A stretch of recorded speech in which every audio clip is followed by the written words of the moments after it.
We may have World War III, or maybe not. We don't know. Jerusalem Post reports explosions heard in Iran, Syria, Iraq, according to a report. Explosions were heard in Isfahan in central Iran, in the Suwaida Governorate of South Syria, and in the Baghdad area, and Babel Governorate of Iraq early Friday morning, according to initial reports. This is breaking right now. We don't have a lot of information. Spectator Index says Sky News Arabia reports, citing Iranian media, that there have been 3 large explosions in Isfahan, Iran. So there is concern this may be an Israeli retaliation. We don't know. But while we wait for more information on that, I do want to point out, I believe U.S. support for Israel is over completely.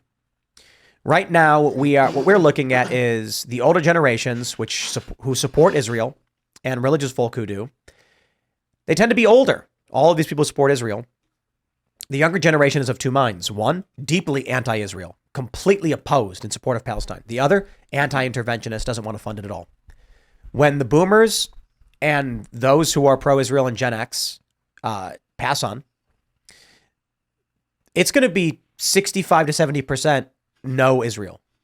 You're going to get a bunch of, like, the Trump base is going to be split down the middle between people who are like, we like Israel, and the other half being like, yes, but we don't want to fund it. They can defend themselves, but no funding. Like Vivek was saying, I want them to defend themselves. They can defend themselves, but we shouldn't be giving them money. And then you're going to have the left just screaming, no, period. We oppose Israel. So that means you're going to have 3/4 of the political bases saying we will not support Israel, and only a small percentage. So we have this big story going on at Columbia. Ilhan Omar's daughter was suspended. Multiple students were arrested at Columbia during pro-Hamas protest. They've been occupying Columbia in support of Palestine, opposing Israel. And so I see this and I'm just like, yeah, young people are not going out in support of Israel. We do not see occupations at universities in support of Israel. And the younger generation that are on the other side of this are like, the U.S. government shouldn't be funding this. It's not our war. It's not our problem. I don't see how Israel, I don't see how U.S. support for Israel lasts longer than 20 years. Like 20 years from now, I just see it being gone. Well, one thing that's crazy is a lot of Jews in America vote for Democrats. So that's kind of a problem because you'd think they would be the main people who would be wanting to support Israel. I think that's actually a lot of the time that recently they've been waking up, but a lot of them in the past have not been. I think that's a great point to exemplify how Israel is not all Jews, because there are progressives there are progressive Jewish people who march with pro-Palestinian protesters. They don't like Israel. They're Jewish and in America. So it's not a monolith. It does make sense. The Israeli government is definitely simple. different. It does. It's not a monolith.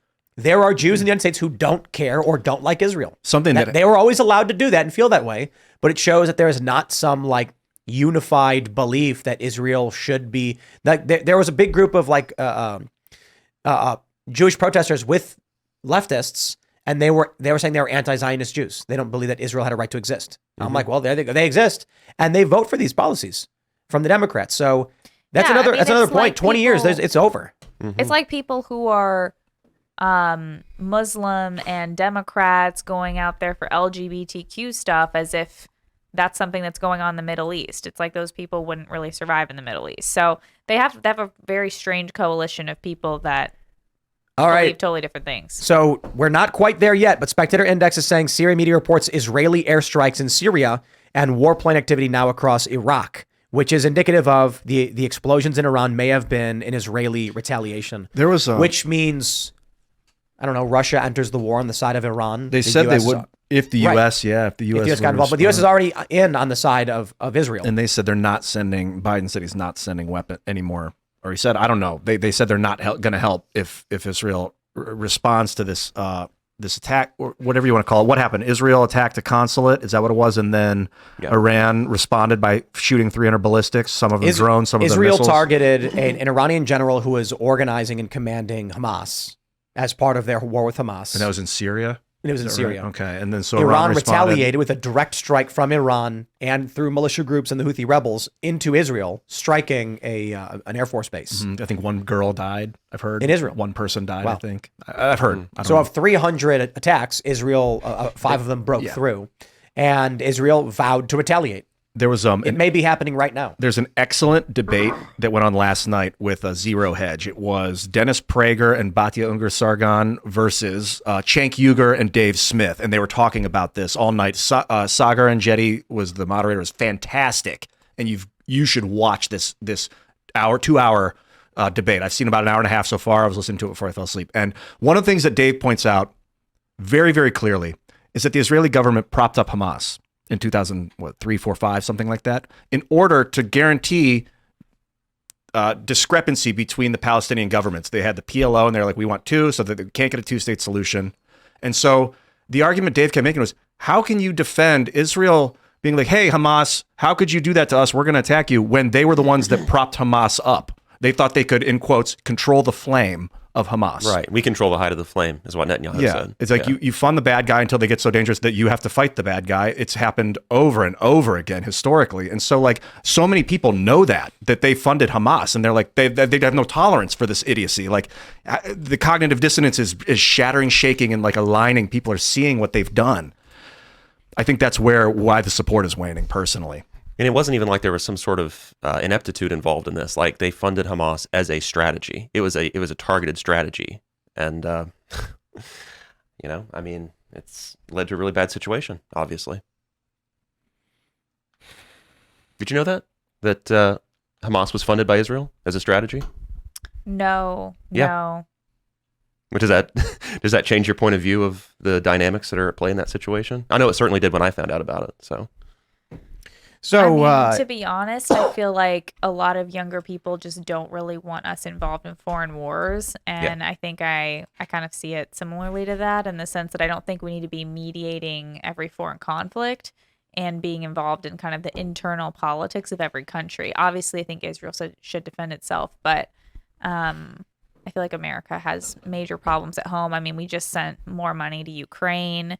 We're not putting in anything to our border. We have serious issues. So OSINT Defender says Iraqi sources reporting airstrikes in the capital of Baghdad have targeted a building in which a high-ranking meeting was taking place involving several Iranian-backed groups and members of the Islamic Revolutionary Guard Corps.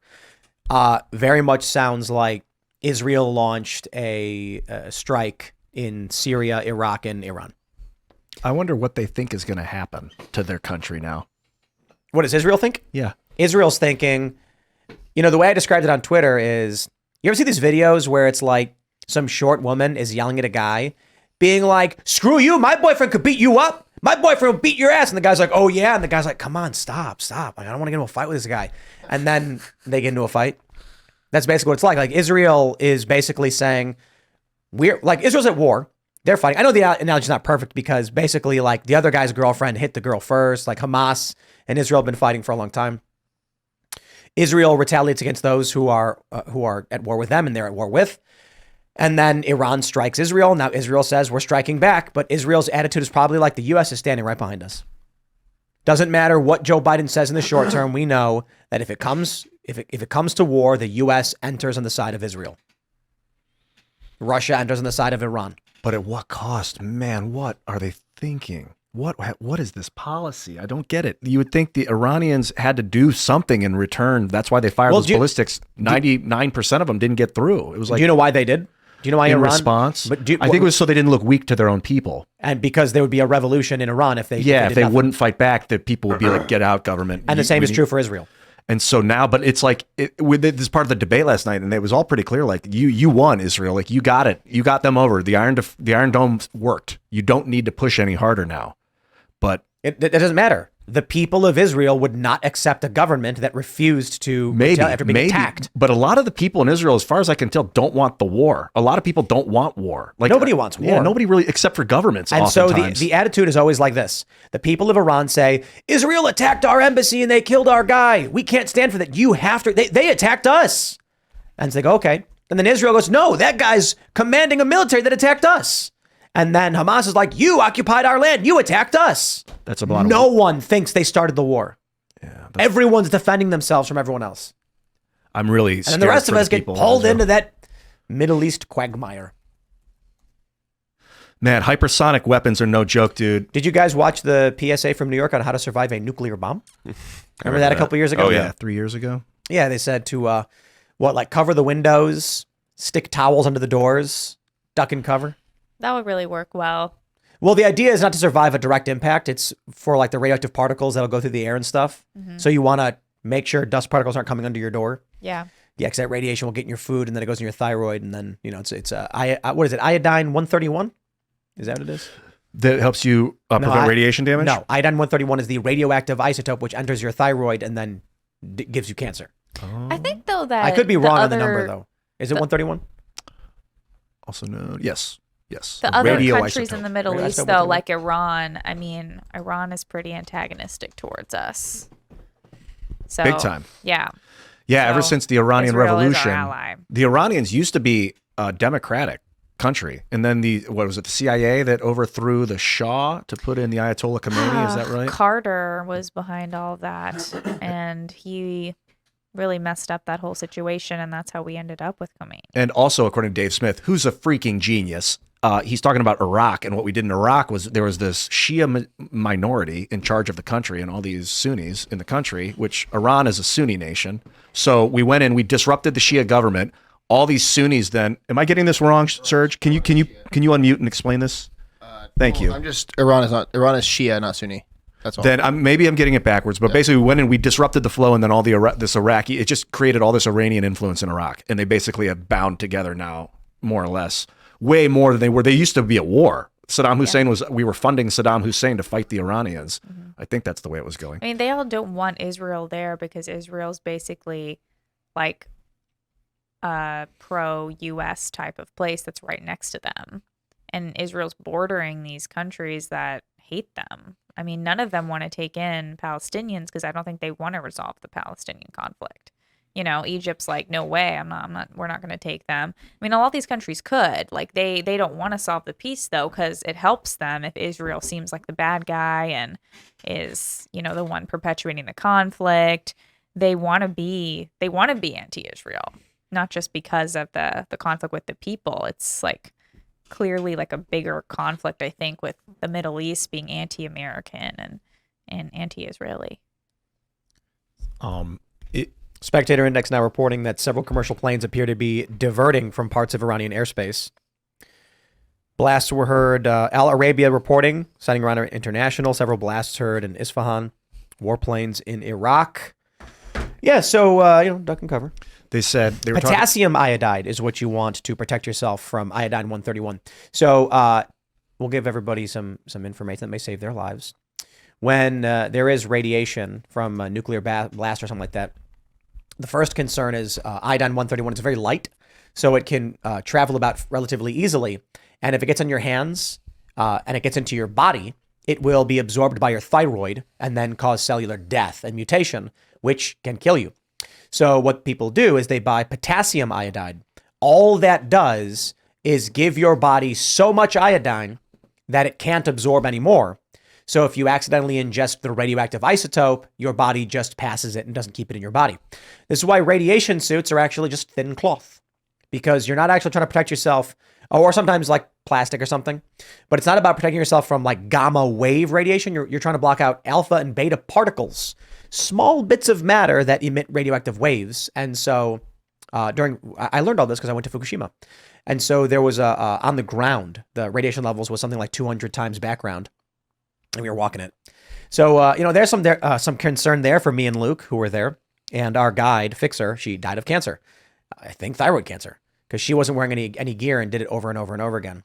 But, there's MOX. There was what was it? I think it was like MOX plutonium was one of the radioactive particles that came out of Fukushima, but that was very dense and it sank and didn't make it very far. But iodine 131 could travel on the surface of water or in the air, and that had people freaked out in California. I was in California when Fukushima Daiichi happened, and potassium iodide was sold out in every store in like 20 minutes. Yeah, crazy. So, in the event that, someone launches an ICBM, have you signed up for your local Vault Tech Vault? Oh, yeah, Vault Tech. No, I haven't. Vault 420, daily rations. I see you in the chat. There's a company that's advertising all over Instagram that they make underground bunkers.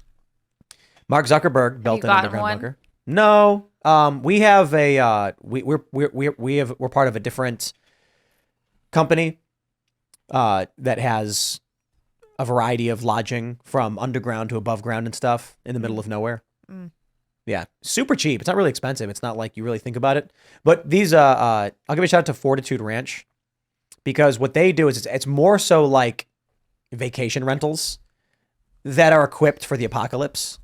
So for the most part, people go out there, they go hunting. It's like people who you want to go rough it and be. But in case the apocalypse hits, I think you're there. I think the real business proposition for something like Fortitude Ranch is you get to go and check out what looks like a cool survival place while you hang out in a log cabin and watch movies with your wife or whatever and enjoy popcorn by the fire and sit outside and there's chickens and animals. And it's more so a getaway.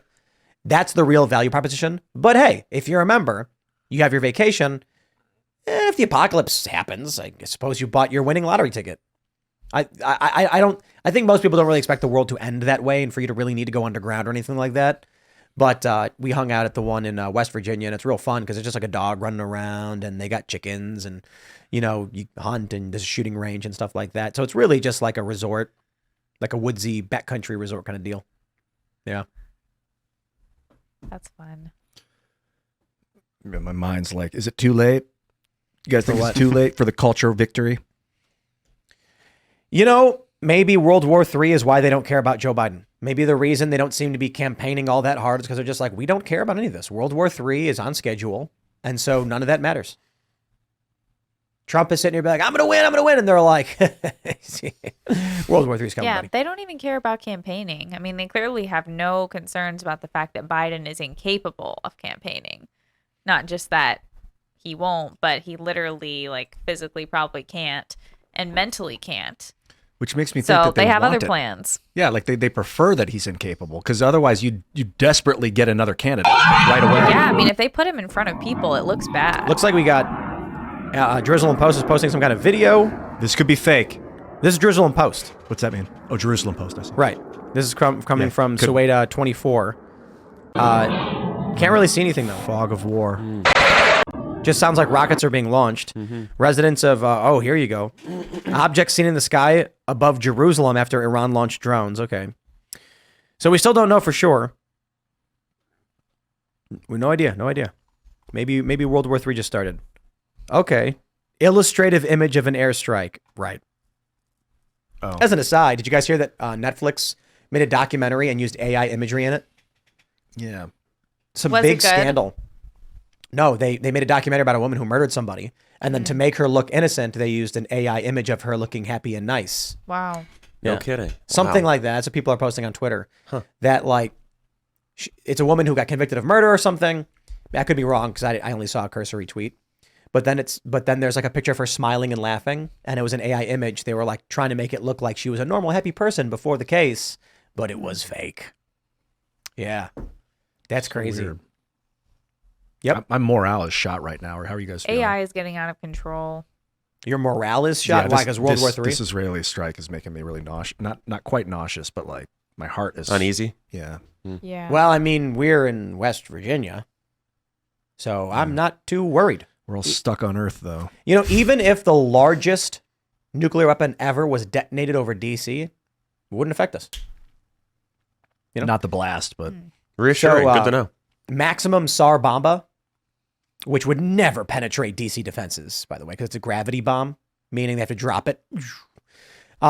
We would feel like the windows would break. That's it. There'd be no thermal radiation. There'd be no radiation in general. We would just feel a shockwave and be like, whoa, and what just happened? That's just if we were on a flat plane. We also have the mountains and all that. Yeah, so once, right now, this is tomorrow is our last day in this studio. No more will there be the skateboard. And actually, the skateboard might stay, but the pirate ninja thing, I don't even know what that's all about, to be honest. Love it. That's going to stay. And then the new studio will be Monday. And then, we got mountains all over. Yeah, so that's great. Yeah, ain't nothing getting through. And but they do airburst for that reason. The nukes blow up in the air so that the wave goes over and hits more terrain. But standard nuclear warheads, they would not reach anywhere near where we are. It's pretty wild, though. If you look at the it's like nuclear detonation map or something, and they show you the range, how big a blast would be. And it's remarkable how ground strikes, they cover nothing. Nuclear bomb hits the ground, nothing. It barely spreads. Like it's significant, don't get me wrong, but airburst just hits everything because it spreads out maximum shockwave damage, fire, and everything. And so standard nuclear warheads we probably wouldn't even hear any. We might hear like thunder. We might hear like a boom and be like, oh, I wonder what that was. Then we look on the news and be like, holy crap. Because some of these things could wipe out all of DC. Intercontinental ballistic missile. And it's crazy because we're like an hour away from it driving, but that's far enough to where I watched, there's this channel on YouTube called The Great War, and it is a documentary channel about World War I. And they started it in 2014, like the week that World War I started 100 years later. And then every week they would put out videos about what happened in World War I. And Indiana is the guy's name. He keeps reminding you about the horror of modern war because you don't know what weapons are going to get used. They haven't been introduced yet. Thanks for watching this clip from the Timcast IRL podcast. Hang out with us live Monday through Friday at 8 p.m. and become a member over at timcast.com for uncensored, members-only shows exclusive. Thanks for hanging out, and we'll see you all next time.